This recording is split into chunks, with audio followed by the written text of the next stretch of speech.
الحمد لله ذي الكرم والإنعام، الحمد لله رب العالمين، والصلاة والسلام على رسول الله محمد صلى الله عليه وسلم.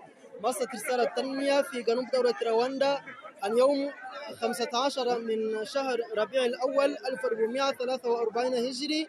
بفضل الله أتينا في هذه القرية بجنوب دولة رواندا في قرية جاسيني، وقمنا فيها المناضلة.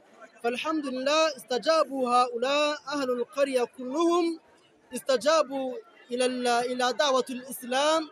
نسأل الله عز وجل أن يهديهم، اللهم اهديهم، اللهم أهديهم، اللهم اجعل هذه القرية من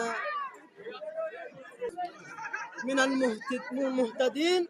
والآن سينطقون الشهادة معي. أشهد أن لا إله إلا الله، وأشهد أن محمدا رسول الله، وأشهد أن عيسى ابن مريم رسول الله. والآن سينطقون الشهادة بلغة محلية بإذن الله.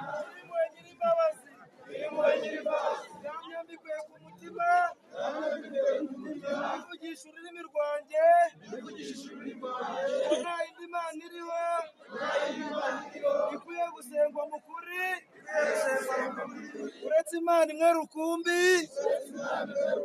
ariyo Allah. Nahamya ko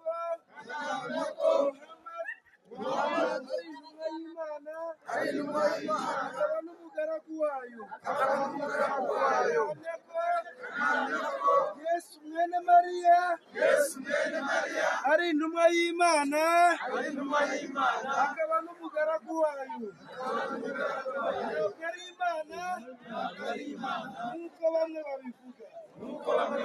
نسأل الله عز وجل أن يهدي هؤلاء إلى الإسلام، وأن يجعل هذه القرية من القرى الإسلامية، وأن كما نسأله أن يجعل المتبرعين يلتفتوا إلى هذه القرية حتى نبني لهم المسجد والمدرسة يتعلمون الإسلام. وكما بفضل مؤسسة رسالة التنمية سنجعل لهم أئمة، سنجعل لهم من سيعلمهم الإسلام.